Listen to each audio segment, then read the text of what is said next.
Glória a Jesus. Senhor, nós te adoramos, nós bendizemos o teu nome, declaramos que não há outro Deus além de ti, declaramos vida aonde há morte, declaramos prosperidade no meio da miséria, declaramos compreensão e entendimento no meio da ignorância. Abre os olhos do nosso entendimento para que nós possamos ver o que o Senhor deseja mostrar. Abre os olhos do nosso coração, abre os olhos da nossa mente, e a gente possa ver além do que está escrito, além da nossa compreensão humana. Senhor, traz vida aos nossos olhos nessa noite, traz o teu coração sobre nós, desde as canções que cantamos aqui, te adoramos com as nossas ofertas, mas pedimos, Senhor, dá diretivas para a nossa vida, que nós possamos sair daqui debaixo da tua palavra, debaixo da tua unção, Senhor. Obrigado por estar aqui conosco, obrigado pela tua presença, obrigado pela tua santidade, Senhor. Aleluia, louvado seja o nome do Senhor. Aleluia, amém. Graças a Deus. Quem é que está aqui pela primeira vez que você vem nesse encontro aqui em Campinas? Ué, onde é que você estava? Glória a Deus, que bênção. Louvado seja o nome do Senhor. Eu falei para o pastor Juscelio hoje dentro do carro, quando a gente estava vindo do aeroporto. Eu disse: Juscelio, Campinas virou minha segunda casa, porque é o lugar que eu passo mais tempo depois de Itajaí, né? A gente está aqui todo mês. Nós estamos felizes de poder contribuir com aquilo que o Senhor está fazendo, não é? Eu acho que nós somos cooperadores. Cooperar é você entrar numa obra que já funciona, né? E eu acho que a obra de Deus já funciona. Deus, ele... Sabe que tem gente que Deus usa, tem gente que Deus possui. Eu não quero ser usado, eu quero ser possuído.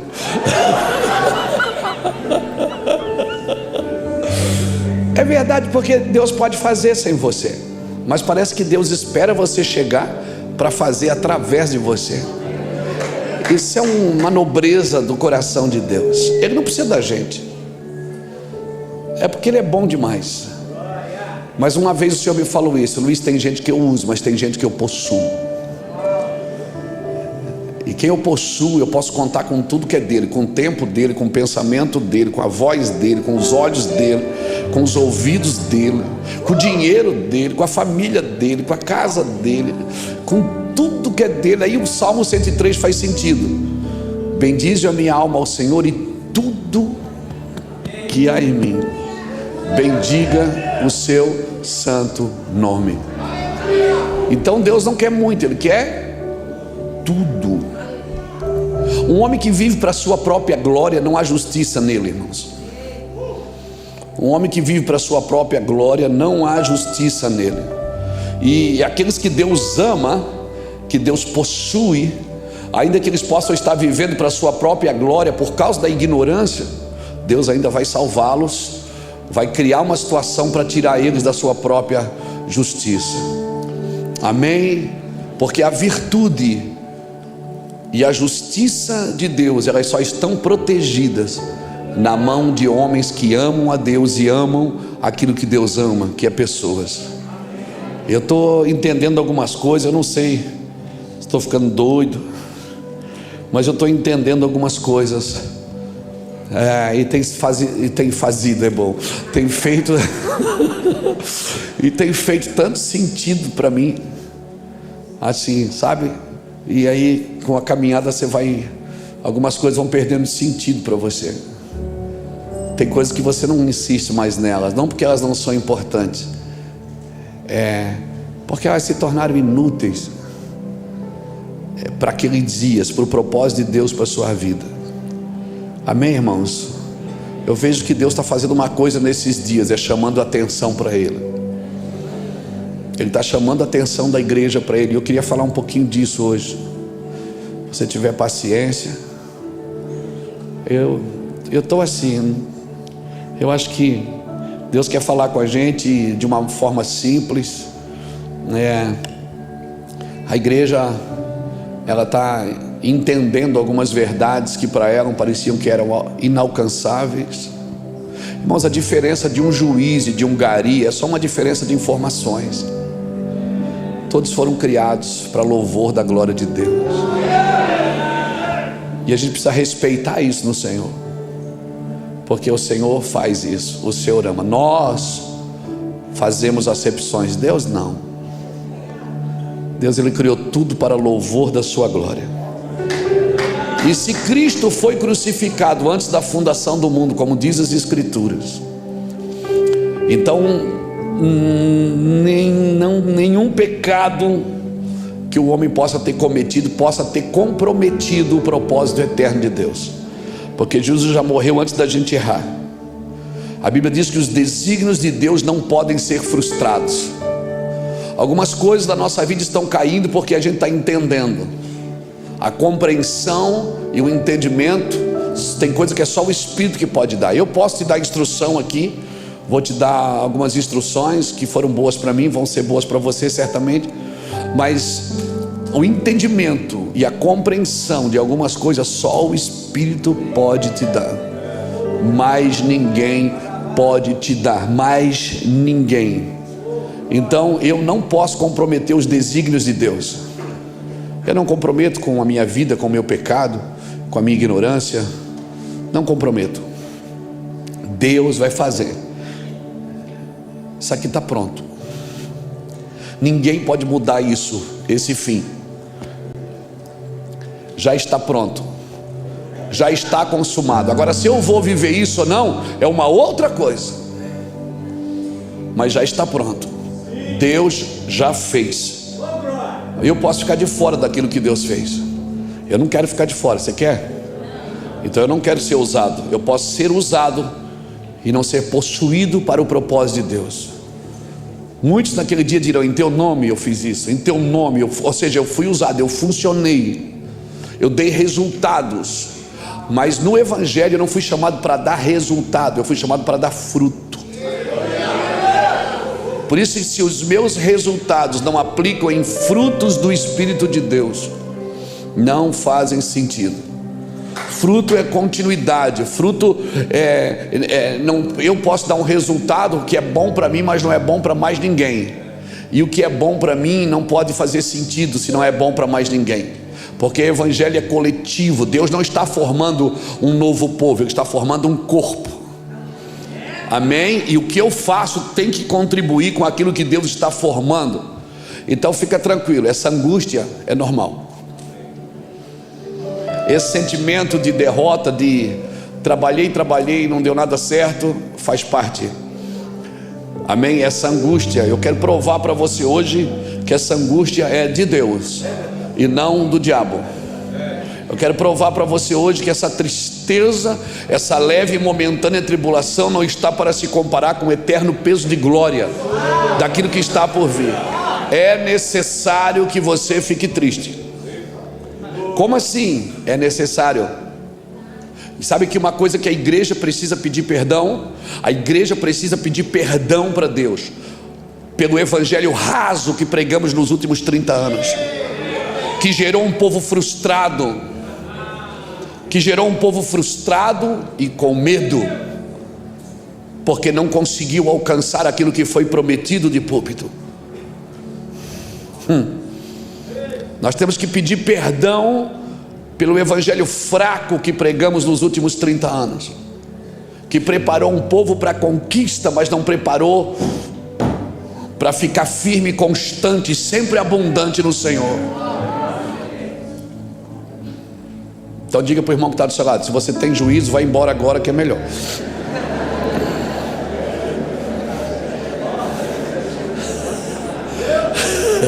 Deus vai te pegar agora aqui, irmão.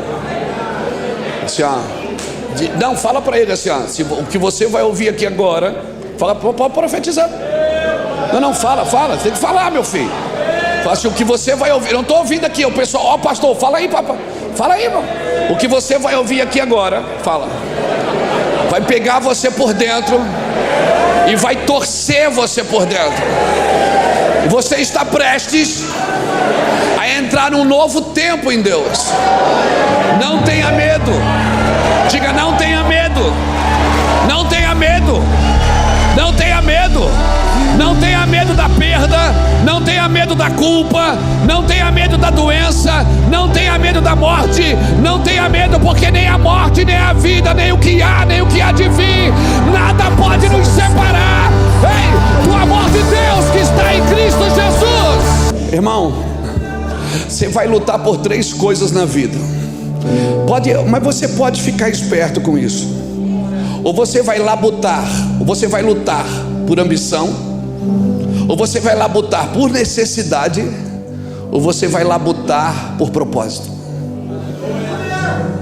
Se você brigar, se você lutar, mas agora lutar você vai. Todo mundo vai lutar por alguma coisa, ou por necessidade, ou por ambição. Tem gente que não vive necessidade, mas vive só na ambição. Não tem um propósito para aquilo que adquire, ou para aquilo que conquista. Alguém me perguntou esses dias: você não tem problema com a fama? Eu digo: não, porque eu tenho uma causa para ela. Você não tem problema com a prosperidade? Você não tem problema de ficar rico e desviar? Não, porque eu tenho uma causa para o dinheiro. Se eu tenho uma causa para aquilo que Deus vai dar, eu não tenho medo de ter aquilo que Deus vai me dar.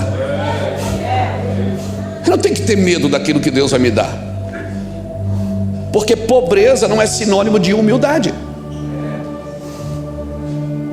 como riqueza não é sinônimo de orgulho. Eu preciso ter uma causa para aquilo que eu estou vivendo, porque se eu não tenho uma causa, não faz sentido eu ter. Se eu digo: Deus me dá poder, Ele diz: para quê?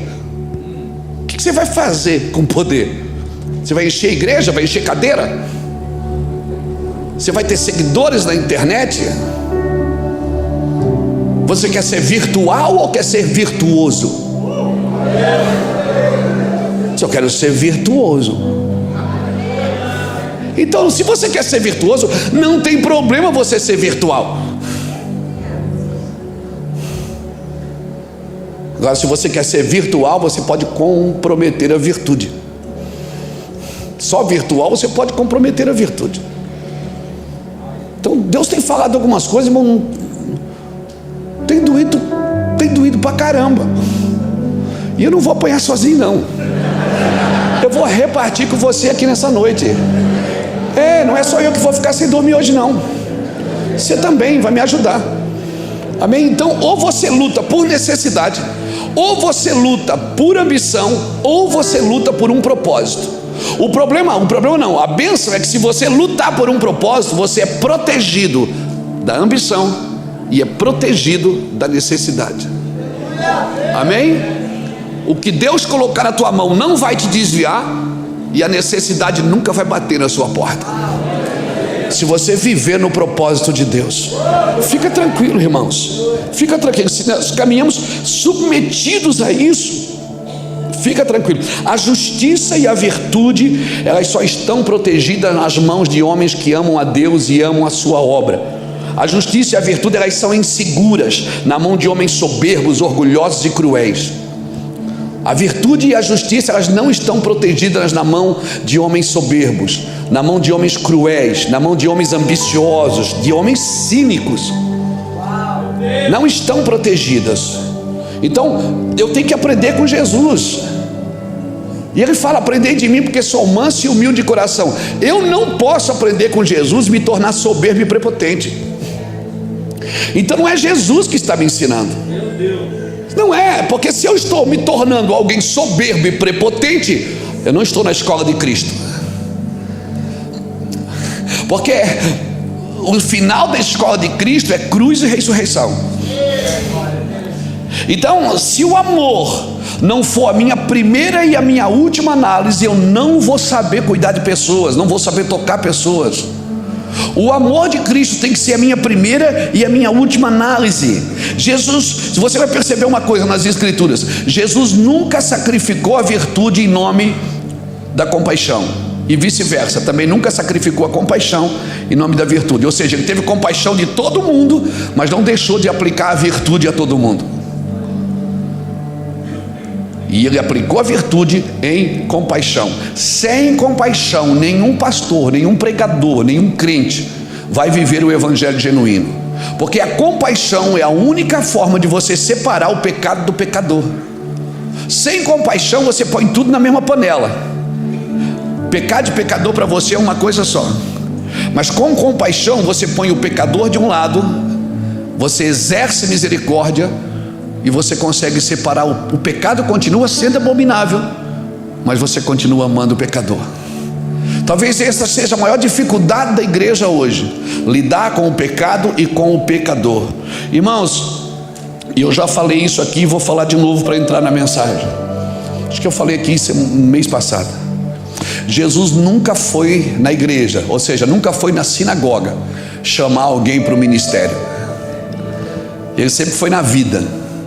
Ele passou, tinha um cara cobrando imposto, ele disse: vamos. Tinha outro consertando rede, ele disse: vamos. Tinha outro pescando, ele disse: vem. Ele foi chamando gente que fazia na vida. Ele não chamou ninguém da sinagoga, ele chamou gente que fazia na vida. Hoje a gente quer chamar gente que está na igreja, mas que não faz nada na vida.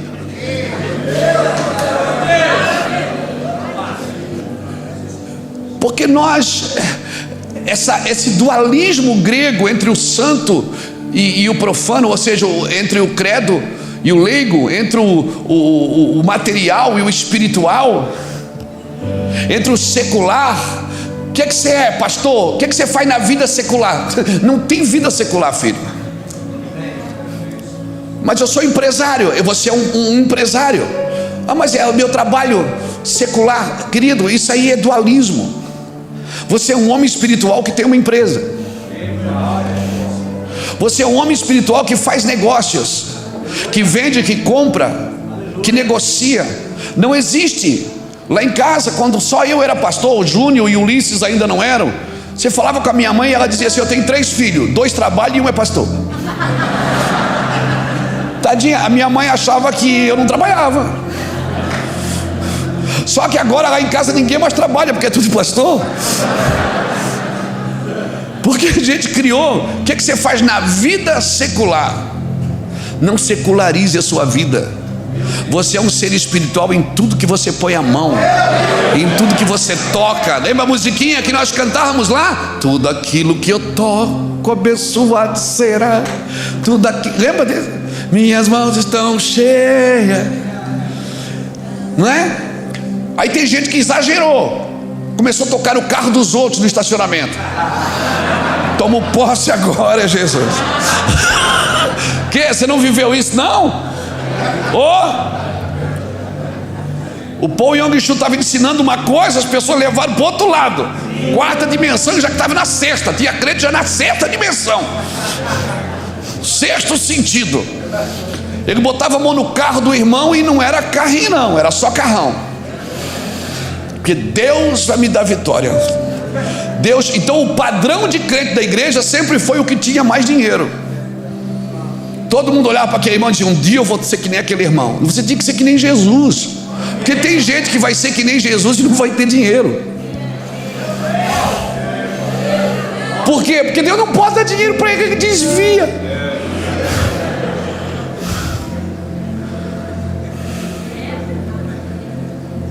Por que nós criamos essa carreira que eu tenho que ser, eu tenho que ter, eu tenho que fazer? Irmãos, Deus te chamou. Sabe o que é chamado? Chamado é chama. Chamado é uma chama. E sabe por que você foi chamado? Porque tem algo queimando dentro de você. Você foi chamado por causa de uma chama. Seja numa empresa, seja numa igreja, seja num campo plantando, seja num instrumento. Você foi chamado porque tem uma chama queimando dentro de você. Chamado é chama. Então você é chamado por aquilo que você queima. Então o que é que está queimando dentro de você? Você foi chamado por isso. Você foi chamado por isso. Pastor, mas é difícil. Meu filho, vem surfar com a gente, vem pegar essa onda. Meu irmão, um surfista nunca entrou na água se o mar estiver calmo. Ele só entra se tiver onda, meu amigo. Os banhistas ficam tudo na beirada assim, a praia tá ruim. Ele diz: uau, que massa! E os banhistas não conseguem entrar. Os banhistas dizem: o mar hoje está muito ruim. E o cara está lá com a prancha na mão dizendo: uau, hoje... Eu não vou falar o palavrão que ele fala, mas é assim. Então cutuca alguém que está do seu lado e diz assim: não se assuste com as ondas. Foi chamado para entrar, meu filho, entra logo. Não fica molhando o pé, entra logo, meu filho. Se molha logo, amém? Abra comigo a sua Bíblia em João capítulo 12. Eita Deus! Como diz o pastor José, está facinho hoje aqui, né, irmão? Dá para nadar de costa aqui hoje.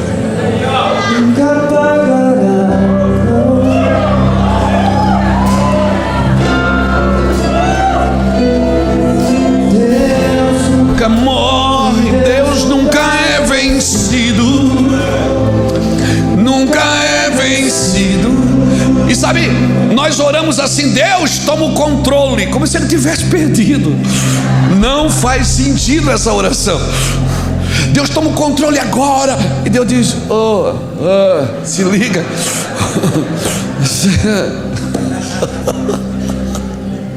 Amém.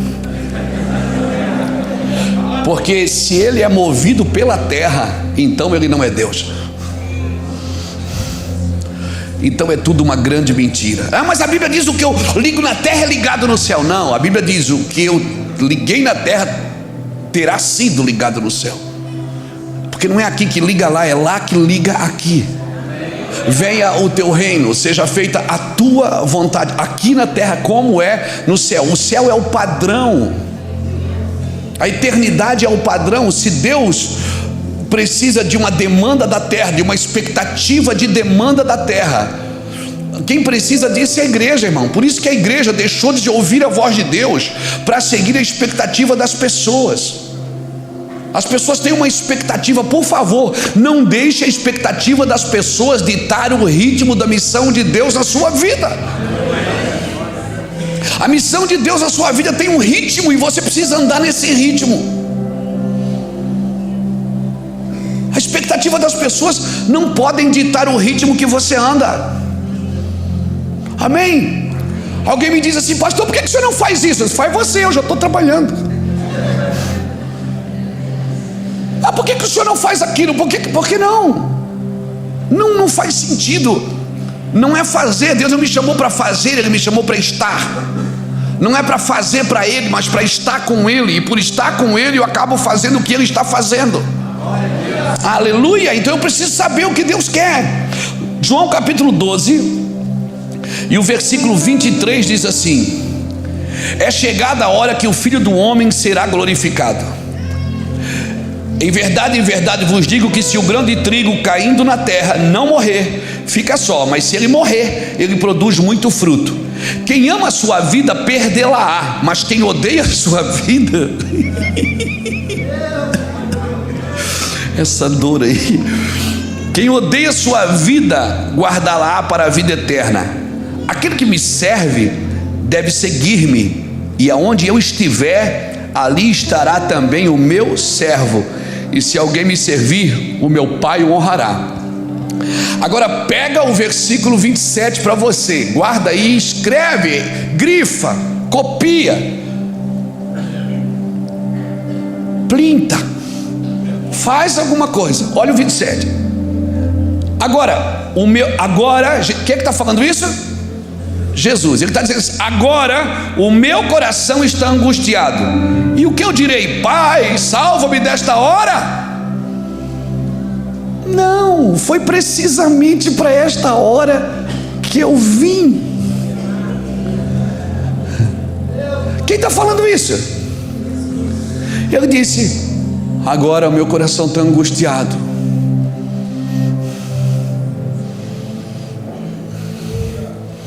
E o que é que eu vou fazer? Eu vou dizer: Pai, você pensa que Deus tem pena de você? Deus não tem peninha de você, bebê. Por quê? Porque Ele sabe o que Ele criou. Ele sabe o que Ele fez. E para ajudar, Ele colocou parte dele em você. Ele soprou em você o seu espírito. Deus não tem pena de você. Deus está esperando você se levantar. Deus tem fé em você. Sabe o que é isso? Deus ter fé em você. Sabe que quando o diabo chega, sabe o que ele falou sobre Jó? Ele disse: tens visto meu servo Jó? Não tem homem que nem ele.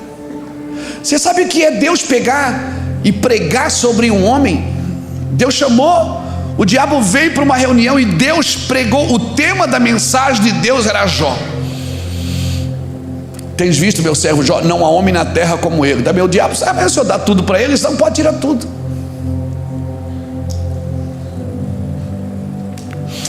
A minha pergunta é: será que Deus pode tirar tudo e deixar você só com um caco de telha na mão? Você ainda o amaria e o adoraria e o serviria e ainda diria: eu sei que ele vive, e porque ele vive posso crer no amanhã, porque ele vive. Você crê nisso? Se Deus parar se Deus fechar a torneira agora, parar de te abençoar, mas ele não tem motivo, porque eu sou leal. Não, ele não precisa de um motivo. Ele só quer esfregar você na cara do diabo e dizer assim: ó, eu possuo esse. Será que Deus pode angustiar você para mostrar para o diabo quem você é? Será que você pode dizer: eis-me aqui, Jesus? Olha, não levanta a mão não, que é perigoso, viu, irmão? Eu perguntei para Deus esse dia: Senhor, se o Senhor ia me levar nas nações, se o Senhor ia me usar, se o Senhor ia guardar minha casa, minha vida, meu lar, minha família, se o Senhor ia me levantar para ser uma voz no Brasil, um homem que serve ao Senhor, por que o Senhor deixou eu passar tudo que eu passei primeiro? Eu tenho vergonha às vezes da minha vida, Jesus. Ele diz: então, odeie ela, odeie a sua vida. Aquilo não era a vida mesmo, odeie aquilo. Odeie essa vida desgraçada que você vivia. Odeie ela, porque se você odiar a sua vida por minha causa, que bom, Luiz, que você tem vergonha do que você foi. Que bom que você tem vergonha do que você viveu. Que bom que você não mata no peito e diz: eu não me arrependo de nada.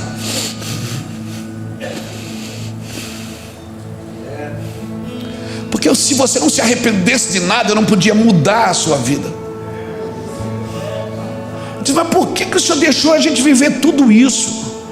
Essa vida desgraçada, miserável, de drogas, de prostituição, de tantas coisas ruins, de fazer tanta gente sofrer. Por que eu tive que viver isso? Para agora Jesus disse: para te esfregar na cara do diabo, para agora te esfregar na cara do diabo e dizer: olha aqui o que é que eu faço com aquilo que você humilha, com aquilo que você destrói. Você está me entendendo? Você está me entendendo? Existe uma perturbação da alma que faz parte do propósito. Jesus disse: agora o meu coração está angustiado. E o que eu vou dizer? Pai, me salva? Ele disse: não, foi para essa hora que eu nasci. Eu não posso reclamar daquilo que eu vim fazer. Eu não posso reclamar do que eu vim fazer. Você precisa aprender a lidar com a angústia. Porque você pode estar orando, fazendo campanha de oração, de jejum, para se livrar de uma coisa que Deus está dizendo: é isso que está te purificando, e você não está entendendo. Você quer se livrar de uma coisa que eu chamo de espinho na carne. Paulo disse: eu orei 3 vezes. E o Senhor disse: chega, Paulo, para, a minha graça te basta. É por causa das revelações que você tem, você não pode ficar muito grande. Porque você não pode. Mas por que eu não posso? Porque você já fez mal para muita gente. Eu sei que quando você fica grande, você acha que não precisa ouvir mais ninguém. Então, por causa da excelência das revelações que eu vou te dar, Paulo, que eu estou te dando, eu preciso que você tenha um espinhozinho na carne. Sabe aquele balãozinho que eu furo depois do culto? Sabe? Quem aqui é pregador? Quem é que prega o evangelho numa célula, num grupo, na igreja? Quem aqui na empresa? Quem prega? Quem prega? Levanta a mão, quem prega? Às vezes não dá uma angústia assim em você acaba de pregar. Eu acabava de pregar, eu e minha esposa, a gente estava começando lá atrás, e eu era um evangelástico, né? Dava umas esticadas, aí montava na bicicleta, ela vinha atrás, sentada, abraçava, e eu dizia assim: foi bom, né, amor? Foi bom, né? Ela disse: foi. Eu queria me autoafirmar como um pregador, né? E eu dizia: foi bom. E assim, coisa ruim, terrível é você ouvir verdades de quem te ama, né? E ela disse: não, meu Deus, foi muito bom. Ela dava uma aumentadinha. Mas você já tentou ser você? Por que você não é você mesmo? Por que você está tentando imitar o cara que fala na rádio? Por que você está tentando imitar o nesta noite?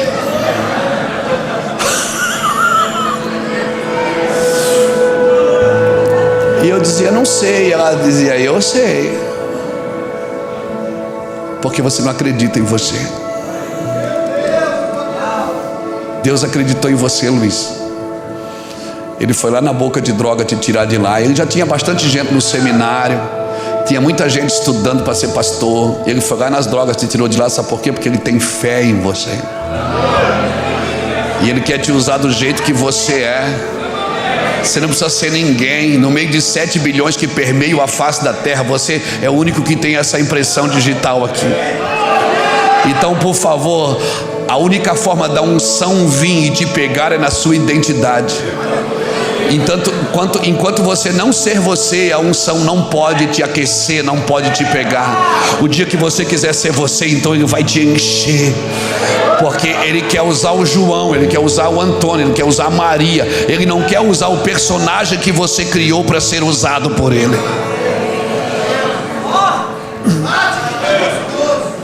É no rim, irmão. O rim é por aqui, não é aqui. Como Deus pode usar alguém que não sabe nem onde é o rim, irmão?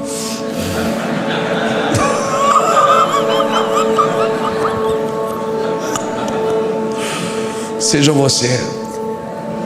Sabe o que Jesus disse? Essa angústia é porque eu estou cumprindo o meu propósito.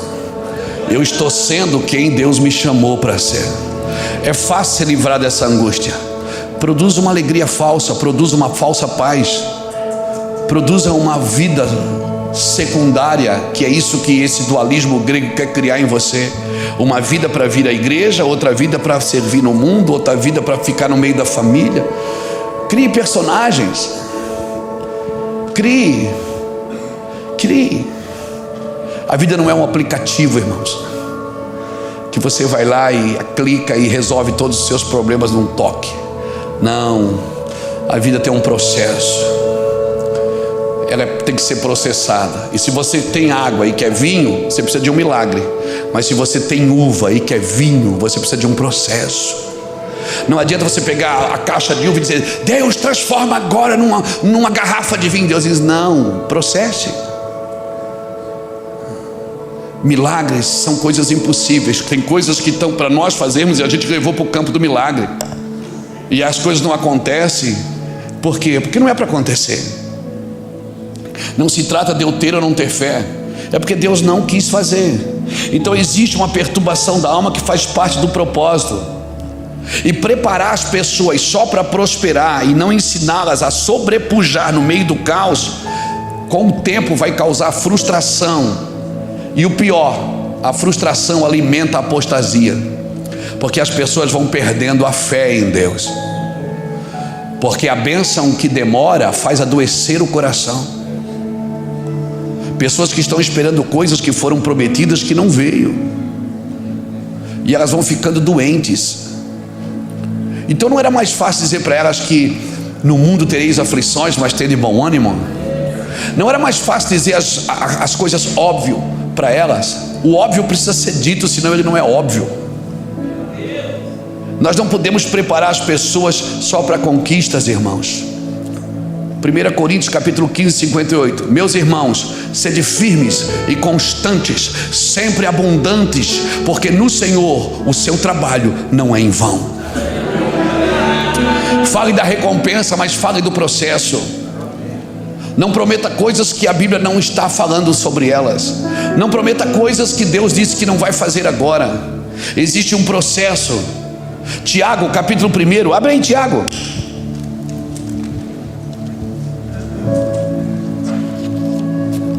Tiago capítulo 1, e o versículo 2 diz assim: meus irmãos, é palavra para irmãos. Meus irmãos, tende por motivo de grande alegria o passardes por provação, sabendo que a prova da vossa fé desenvolve a perseverança, e a perseverança deve terminar a sua obra, para que sejais maduros, completos, não tendo falta de nada. Meus irmãos, tende por grande alegria o passardes por provações. Por quê? Porque a prova da vossa fé desenvolve a perseverança, e a perseverança termina a obra, para que sejais maduros, completos, não tendo falta de nada. Quando é que uma pessoa é madura, completa e não tem falta de nada? Quando é ensinado para ela a passar por dificuldade. Então, preparar as pessoas somente para prosperar e não ensinar a sobrepujar no meio do caos causa frustração, alimenta apostasia.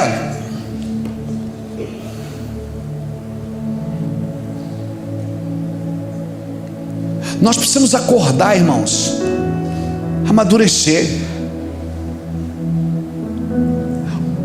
A conversa da igreja é uma conversa eterna. Eu acredito, como eu disse no começo dessa reunião, a igreja brasileira ela precisa se arrepender pela pregação do evangelho superficial e triunfalista. A igreja, eu vou repetir bem, cadê a câmera? Bota aqui em mim, meu filho. Isso, aleluia. Essa é a sua vida. A igreja brasileira precisa se arrepender. Precisa se arrepender pela pregação do evangelho superficial e triunfalista, que criou um povo frustrado, que está desistindo da vida. Alguns estão tirando as suas próprias vidas. Por quê? Você acha que a pessoa que tirou a própria vida, ela queria morrer? Não, ela só queria parar de sofrer. Mas se tivesse ensinado para ela que sofrimento é princípio, não é derrota, é princípio. Jesus aprendeu a obediência por aquilo que sofreu. Porque se eu não tenho por que militar, eu vou militar em causa própria, e aí eu vou me tornar a justiça própria.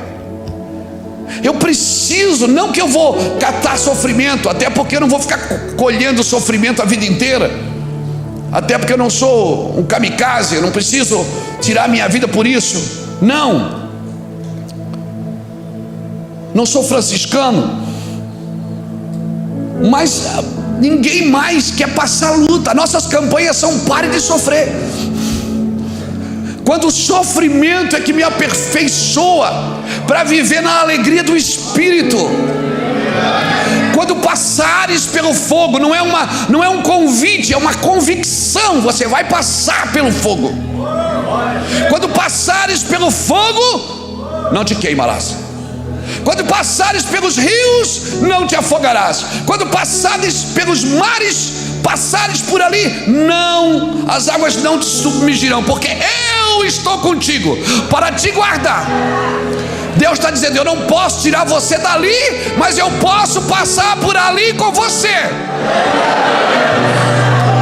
Eu não vou tirar você dali, mas conte comigo. Emanuel, é Deus contigo, é Deus comigo, é Deus conosco. Ah, Pedro. Sabe o que o diabo pediu hoje, Pedro? Sabe o que o diabo pediu hoje? O diabo me pediu para cirandar, para peneirar você como trigo. Jesus não disse eu vou defender você. Ele disse: eu vou orar. Eu vou orar por você, Pedro. Jesus não disse: não, eu vou dar um pau no diabo, o diabo vai. Não, ele disse: o diabo me pediu para peneirar você. E sabe uma coisa, Pedro? Eu vou orar para que a tua fé não desfaleça. Eu não posso te tirar da peneira, mas eu vou orar para que a tua fé não desfaleça. E depois da peneira, quando tu te converter, aí tu fortalece os teus irmãos. Tu diz assim: ei, fica tranquilo, essa leve e momentânea tribulação eu já passei, meu filho. Isso aí é café pequeno, fica tranquilo. Já passei luta. Já passei luta. Você quer tocar uma geração? Você quer tocar uma geração? Quem quer tocar a sua geração? Quem quer tocar a próxima geração? Então para de mostrar medalha e troféu e começa a mostrar cicatriz. Começa a mostrar onde você foi ferido, onde você foi machucado, o que te fez chorar, o que quase fez você perder a vida, o que fez você perder o casamento, o que fez você perder a empresa. Comece a contar as derrotas e você vai ver o que Deus vai fazer na próxima geração. Se o grão de trigo cair na terra e não morrer,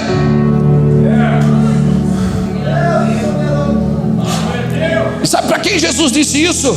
Jesus disse isso para Filipe e para André. Se você ler João capítulo 12, desde o versículo 1, a Bíblia diz que os gregos foram visitar Jesus. Aí André foi para Jesus e foi em Filipe e disse: olha, tem uns gregos aí querendo te ver. Aí é onde Jesus disse: chegou a hora do Filho do Homem ser glorificado. Por que os gregos foram lá ver Jesus?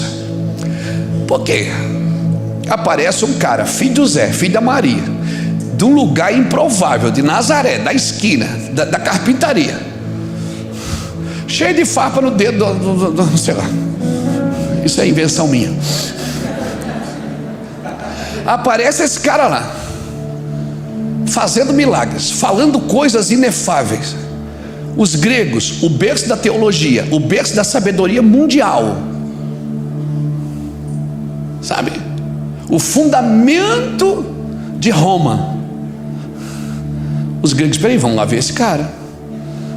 O cara é um plebeu, é da plebe, é de Nazaré. O que esse cara está falando? Onde é que ele estudou? Os gregos foram ver. Aí André diz: olha aqui, eu li o versículo 23, né?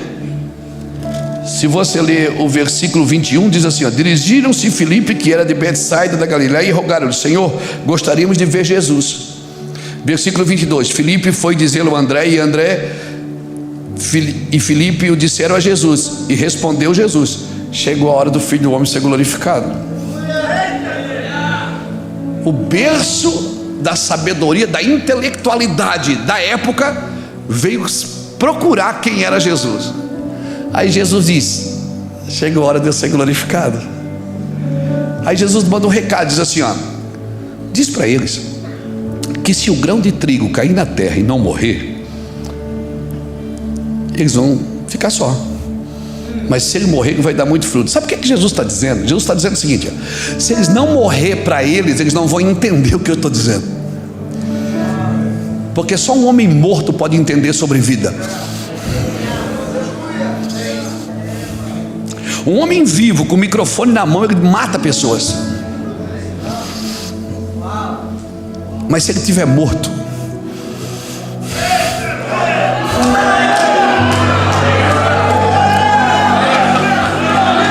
sabe que Jesus, quando foi morto na cruz, a Bíblia diz, sabe o que aconteceu em Jerusalém?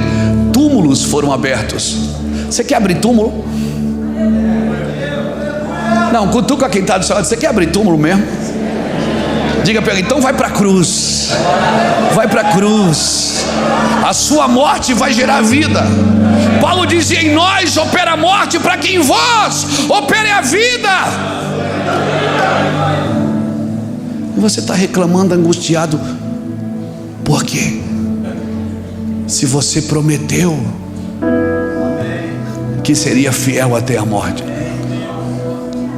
que você prometeu se casar com ele, você disse que era na alegria e na tristeza, na saúde ou na doença, você falou que era na prosperidade ou na adversidade.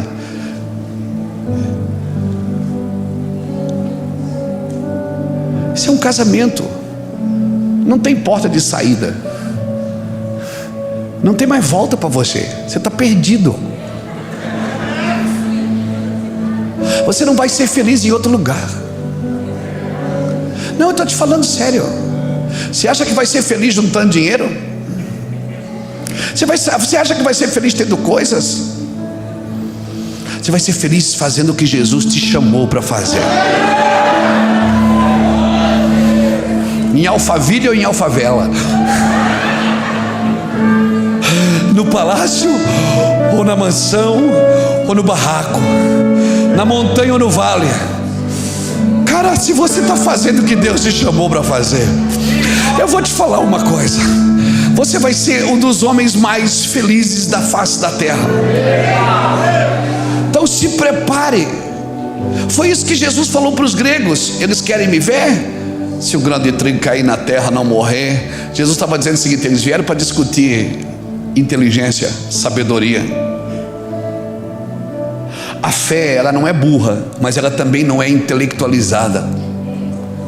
A igreja já sofreu por ignorância, mas agora ela está sofrendo por excesso de informações, porque ela ouve muita gente. Ela precisa ouvir o coração do Abba, do Pai, porque Ele é o dono da igreja. Amém? Amém. Tem coisa na sua vida que você gerou por paixão. Lembra da paixão que te trouxe para o Evangelho? Você lembra disso? Quem lembra? Aquela paixão que você subiu um monte, abraçava na árvore. Lembra? O pastor José falou do graveto, lembra? Eu tenho graveto guardado lá em casa até hoje, de 20 anos atrás. A minha pergunta é: eles ainda estão acendendo?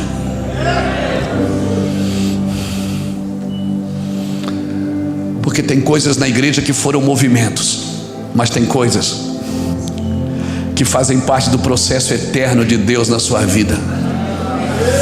E não pense, Deus pode mudar o movimento, mas a paixão você não vai perder. E se tem uma coisa que Deus está restaurando na igreja, é a paixão pela sua vontade, é a paixão por aquilo que você está fazendo. Aleluia.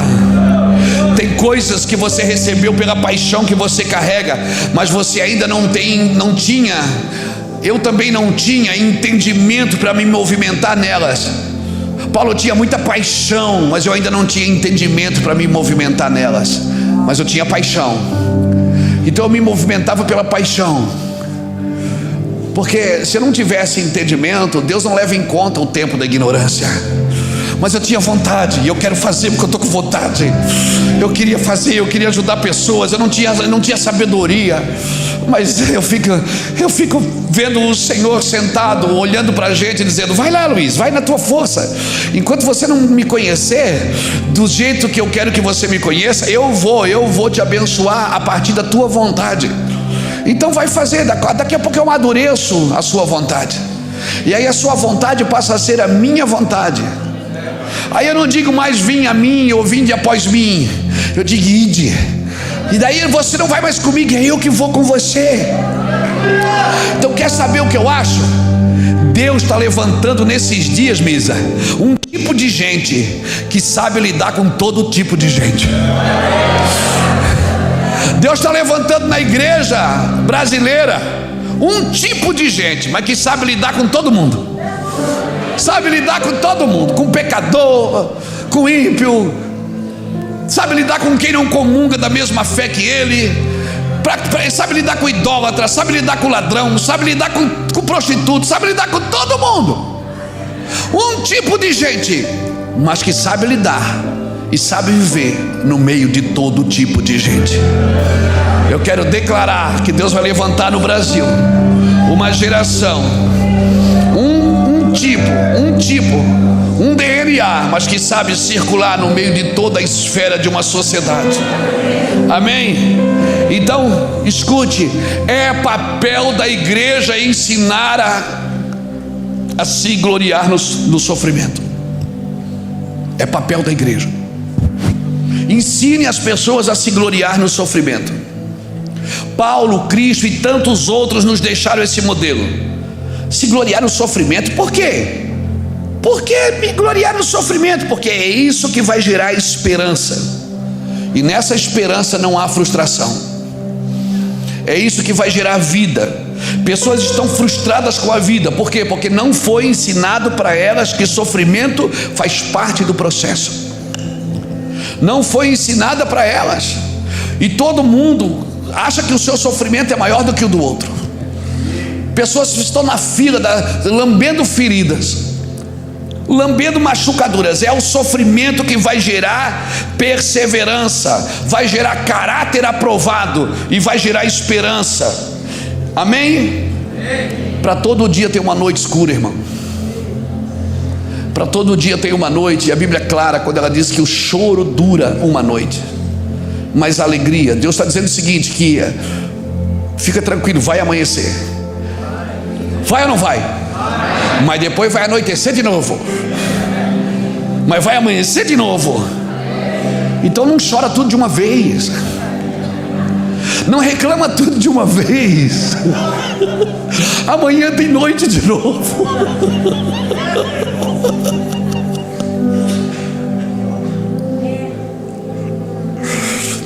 Lá em casa a gente chora, se alegra, desfruta e diz assim: vamos aproveitar hoje que a gente não sabe quando a gente vai chorar de novo. Isso é tão claro para a vida, faz parte do cotidiano, que o Senhor mandou a gente chorar com os que choram e se alegrar com os que se alegram. Então não é pecado. Eu já tive a oportunidade, eu vou dizer privilégio, de celebrar um velório de manhã e um casamento à noite, com o mesmo terno. Verdade. Eu estava no velório de manhã dizendo: que dia terrível, chorando com o irmão enlutado que morreu, com a família enlutada, chorando muito, uma pessoa querida. E à noite eu estava celebrando o casamento na mesma família e dizendo: que dia abençoado, que dia lindo, glória a Jesus. E o povo que estava no velório me viu encostado na parede chorando. De noite me viu alegre, pessoal, esse pastor é bipolar. Não, irmãos, eu só estou cumprindo o propósito que diz: chora com os que choram, se alegra com os que se alegram. Agora, por favor, entenda, respeite os seus sentimentos. Sabe o que é que Jesus disse? Eu sou como um homem sentado na praça. Toquei flauta e não dançaste, pranteei e não choraste. Jesus está dizendo o seguinte: vocês estão fora da sintonia. Quando é para chorar, vocês riem. Quando é para rir, vocês choram. Então quando fala de sofrimento na igreja, fica todo mundo.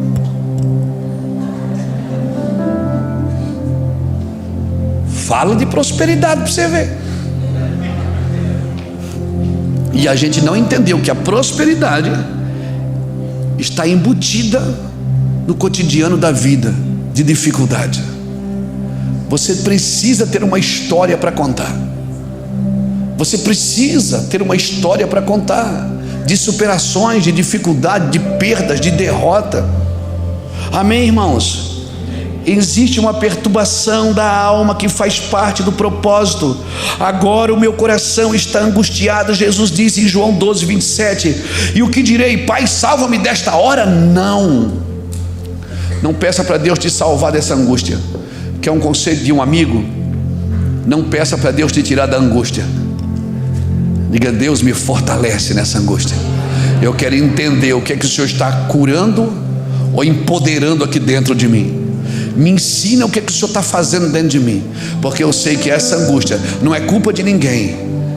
Não é culpa de ninguém. Não transfira o tratamento. Toma posse dele. É eu. Esse cara aí sou eu. Eu que preciso dessa cura. Irmãos, Jesus disse: o meu coração está angustiado e eu vou pedir para o Pai me livrar desta hora. Eu disse: não. Foi para esta hora que eu vim. Eu vim para morrer. Eu não vim para isso, eu não vim para aquilo, eu vim para morrer. O problema é que a gente não sabe lidar com o dia mau. Eclesiastes capítulo 12, versículo 11, tem um texto que diz assim: lembra do teu Criador antes que venha o dia. Não é o dia bom. Lembra-te dele. O que é que eu faço no dia mau? Eu lembro dele. Se eu estiver pensando nele, quando chegar o dia mau, meu coração não está aqui, minha cabeça não está aqui. Lembra-te do teu Criador antes que chegue o dia mau. Anda na frente, anda na preservação do teu coração e da tua mente, porque o dia mau vai vir. E quando o dia mau vier, você está preparado, porque você lembra do teu Criador antes que venha ele. Ele vai vir. A morte vai bater na sua casa um dia. A decepção vai bater, a frustração vai bater, o medo vai bater, a tristeza vai bater. Você acha que é o fim? Não crie falsas linhas de chegada. Não é o fim. Não é o fim, irmãos. A morte não é o fim, a perda não é o fim. E esse evangelho raso pregado nos últimos 30 anos não preparou uma geração para se alegrar na dor. Não preparou uma geração. Eu e você precisamos pedir perdão por ter apresentado o evangelho de aparência, de conquista e de prosperidade. Pastor, tem alguma coisa com conquista, com prosperidade? Claro que não, irmãos. Mas respeite os processos. Primeira erva, depois a espiga e por último o grão cheio na espiga. Nós precisamos ser sinceros. Não estamos sendo sinceros. Nós precisamos romper do nosso meio as meias verdades, as politicagens, as mentiras, as traições, os jeitinhos de tirar vantagem, até com a pregação do evangelho. Nós precisamos voltar ao evangelho simples e verdadeiro, genuíno, e dizer: cara, você vai sofrer. Você quer aceitar Jesus? Você vai se lascar.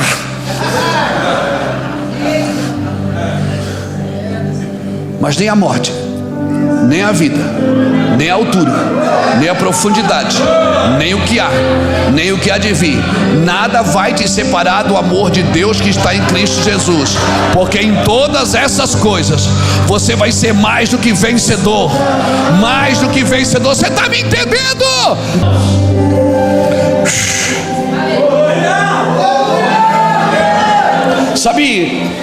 Sabe o que a modernidade tem feito? Me entenda no seu espírito, por favor, irmãos. Por favor. A modernidade, ela fez uma coisa: ela facilitou as coisas e dificultou as pessoas. Antes as coisas eram difíceis, mas as pessoas eram fáceis. Hoje as coisas estão fáceis, mas as pessoas são difíceis demais. Essa cara é muito folgada, muito ostentadora, muito tem que ser do meu jeito. Meu irmão, eu me lembro quando a gente pegava o busão.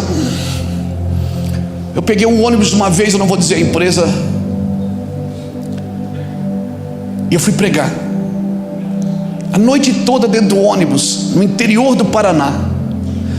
Para ajudar, chovia dentro do ônibus. Eu não vou falar a empresa porque chovia dentro do ônibus. E eu assim, aquilo me molhou. Eu peguei no sono uma parte da viagem, me molhou todo, cheguei todo molhadinho na perna. Eu vinha conversando com Deus, olhando para a lua. Aquele céu Deus botou ali só para mim, não tinha mais ninguém dentro daquele ônibus, era só eu. Eu era o alvo de Deus ali. Eu disse: Deus me ama muito, eu estou indo pregar. Aí eu fui junto com um pastor amigo meu, e ele ficou brabo porque a gente pregou 3 dias e a oferta que nos deram era tão pouca. E eu dei tudo para ele, porque eu estava endividado, não tinha onde morar. Ele assim trabalhando de faxineira para sustentar a casa. E eu disse: não, pode pegar tudo para você. Ele disse: não, você também tem esposa. Eu disse: não, eu estou feliz, rapaz, Deus me usou, que usou a gente. Ele queria, sabe, ele ficou brabo. Olha só essa bicharia, jogou em cima da cama no hotel assim. E eu fiquei pensando: Deus, eu queria pregar, irmão. Eu queria pregar. Sabe, esse irmão até hoje está correndo atrás de agenda. Até hoje, de vez em quando ele me liga: ô Luiz, está indo para onde? A hora que você for aí, precisar de mim aí. Eu digo: tá bom, vou precisar. Eu estou passando por aí, irmão. Quem vive de rodear e passear pela terra é o diabo, não é os pregadores.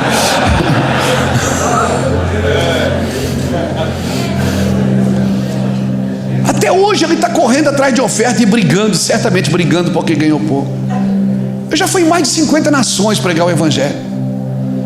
Nós temos hoje igrejas abertas no mundo inteiro, 27 países. Nós temos irmãos, filhos na fé, igrejas crescendo no Brasil inteiro, tocando pessoas, discipulando nações. E eu fico pensando, de que fonte nós estamos bebendo, irmãos?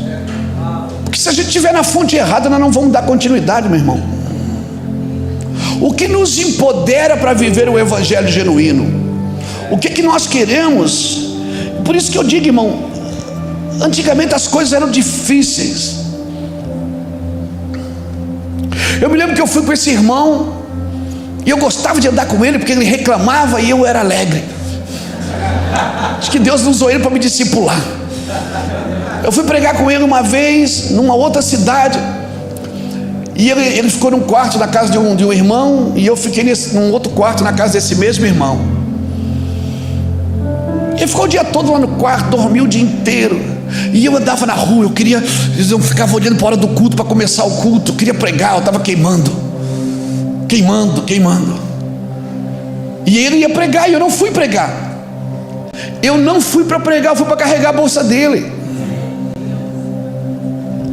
Isso faz anos, 1996 ou 7. E aí, o pastor da igreja passou nessa casa e disse: cadê o fulano de tal? Eu disse: eu acho que ele está dormindo. E eu fiquei sentado conversando com o pastor. E eu fiquei sentado conversando com o pastor e eu pegando fogo comecei a falar. O pastor: uau, que forte. Daí de repente saiu o irmão do quarto. Ô pastor, tudo bem? O pastor disse: eu estava pensando que o irmão Luiz podia pregar hoje. Ele olhou para mim e eu disse: não tem nada a ver com isso, estou saindo fora. Bom, moral da história, eu preguei, ganhei a oferta e dei para ele, porque ele era o pregador, não eu fui para carregar a bolsa dele. Então, por favor, deixa eu te falar uma coisa. Eu estou contando história de pessoas que começaram o ministério junto comigo. Sabe, que ele já era um pregador, eu era um recém-saído da cocaína. Eu era alguém que ligava, eu ia pregar numa cidade vizinha, chegava lá, estava uma faixa: ex-viciado, ex-traficante, a igreja gosta dos ex, né? Ex não sei o que, E eu ligava para o meu pastor, não tinha celular, era no orelhão, fichinha telefônica, não tinha cartão telefônico, era fichinha. Eu ligava para o meu pastor e dizia: pastor, eu preguei hoje aqui. Ele vibrava do outro lado: ei, irmão Luiz. Eu digo: 3 pessoas caíram endemoniadas. Eu anotava: 3 demônios.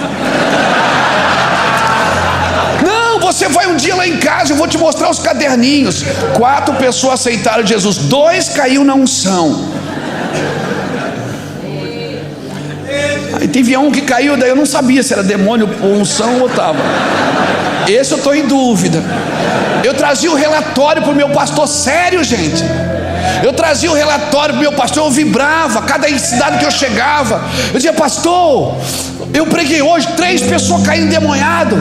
Pastor, ele celebrava: ô irmão Luiz, que bênção, continua firme, meu filho. E eu ia, sabe, irmãos, deixa eu te falar uma coisa. Chamado é chama queimando dentro de você.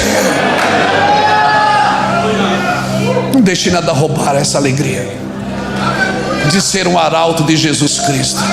Você não precisa estar com o microfone na mão para ser um pregador.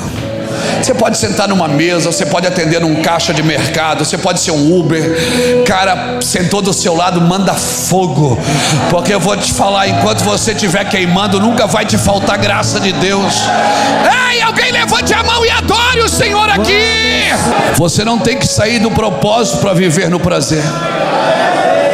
O prazer de Deus te dará, o propósito de Deus te dará muito prazer. Não precisa sair do propósito para viver o prazer. Você vai viver o prazer de Cristo. Deus tem algo preparado para você. e te dará muito prazer servir ao Senhor. Amém?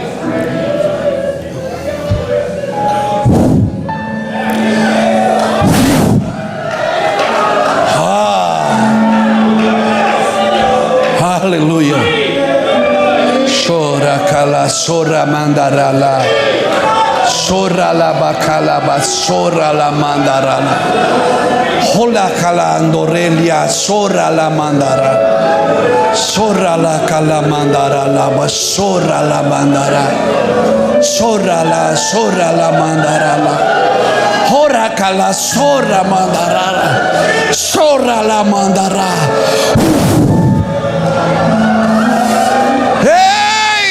Jesus, meu amigo, Tu és tudo que eu tenho, Jesus, tudo que eu tenho.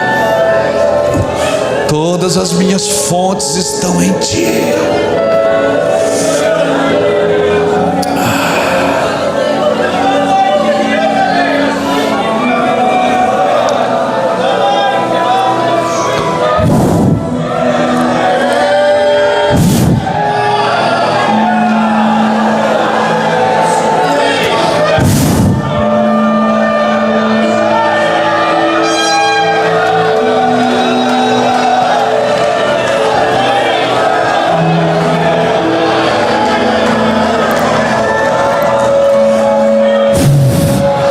Receba cura, receba um milagre do Espírito Santo agora. Sua vida nunca mais vai ser a mesma. Você está sendo ativado. Deus está mexendo no seu cérebro. Deus está mexendo no seu cérebro, no seu coração e na sua vida. Receba milagres criativos. Receba milagres do Espírito Santo agora sobre a sua vida, sobre a sua casa. Deixa eu te falar uma coisa: a igreja que você sonha, ela existe. A unção que você almeja, ela existe. A glória que você busca, ela existe. O dom que você quer, ele existe. Está tudo em Jesus, está tudo em Jesus, está tudo com Ele, tudo é dele. E Ele pode fazer porque Ele é Deus, Ele quer fazer. Mas fazer para quê? Fazer para quê? Para enchermos cadeiras, para nos juntarmos em grandes concentrações? Não, não. Nós temos que ter um propósito maior do que um ajuntamento solene. Nós precisamos ser a igreja da segunda-feira. A igreja que vai para as ruas, que vai para as praças, que vai para as empresas, que vai para o comércio, que vai para o esporte, que vai para a mídia, que vai para a política. A igreja que vai nas indústrias. Nós precisamos ir à igreja no domingo para ser a igreja na segunda. Nós precisamos ser a igreja viva. Só uma igreja viva pode transformar essa nação. Só uma igreja viva pode transformar esse planeta. A igreja é gloriosa, ela é gloriosa. Deus tem um propósito eterno para ela. Sim, coloque as suas expectativas naquilo que Deus vai fazer com a sua noiva. Sim, eu creio que os grãos de trigo precisam morrer para gerar vida onde estão. É verdade, Jesus. Pare de buscar os seus direitos, busque os seus deveres. Busque o que Deus busca de você. Senhor Jesus. Eu não quero ser usado, eu quero ser possuído, irmão. Eu quero que Deus me possua para sempre. Eu não tenho mais vida, a minha vida lhe pertence. Já não sou mais eu que vivo. Eu quero poder dizer o que Paulo disse. Eu quero poder dizer o que o apóstolo Paulo disse: eu combati um bom combate. Se é para morrer, eu quero morrer por um bom combate. Se é para combater, eu tenho que ser por algo bom. Tem que ser por algo vivo, por algo eficaz, não por uma ambição pessoal, não por uma necessidade pessoal. Tem que ser algo maior do que eu. Maior do que eu. O evangelho não tem a ver comigo. Eu choro por isso. Olha, deixa eu te falar. Havia duas igrejas esperando Jesus. Todas duas tinham vasos, tinham lamparinas, mas só uma tinha azeite. Só uma tinha azeite. Eu te falar uma coisa: as pessoas podem aplaudir o que você diz como igreja, pode celebrar quem você é como igreja, mas azeite ninguém pode te dar. Porque o azeite você precisa extrair do coração dele. Só tem azeite quem extrai do coração dele. As igrejas podem aplaudir o que eu digo, pode comprar meus livros no final, por favor, compre, ajude. Ajude as nossas missões. A igreja pode me convidar para ser o palestrante de uma festa, mas azeite ninguém pode me dar. Ela pode me dar uma oferta no final do culto, mas azeite, cara, ninguém pode me dar. Ela pode me dar influência, ela pode me tornar uma referência, ela pode celebrar o que eu faço, aplaudir o meu serviço, mas azeite eu tenho que extrair. Eu tenho que ser moído. Azeite eu tenho que arrancar do coração dele. Não é a minha lamparina, não é o tamanho do meu ministério que o conquista ou que impressiona Deus. Não, mas é o meu azeite. Azeite ninguém pode te dar. Azeite você tem que buscar do coração dele. Você tem que extrair do coração dele. As duas dormiram porque a apostasia era grande. As duas pegaram no sono porque a apostasia é grande nesses dias. E de hora que a gente cansa, parece que a gente está indo para um lado ao contrário.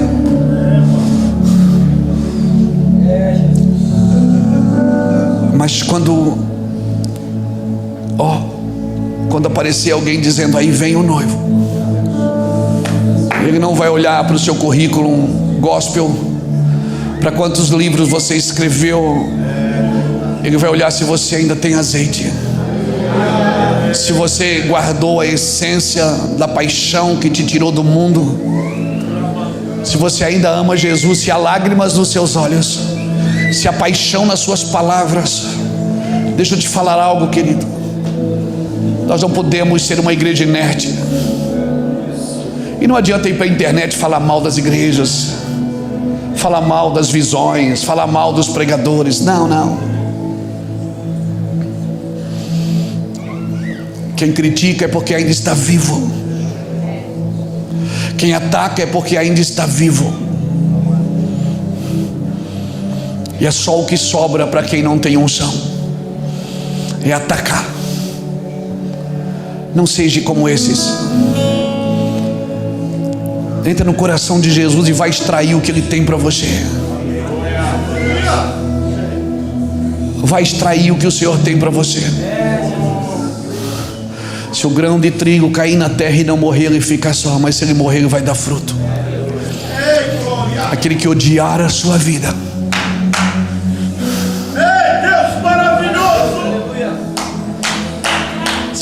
Sabe que é odiar a sua vida?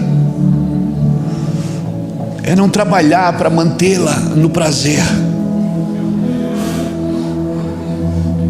mas para mantê-la no propósito. Ele vai te dar prazer, eu te garanto. Ele vai te dar prazer. Faça uma aliança com Deus hoje.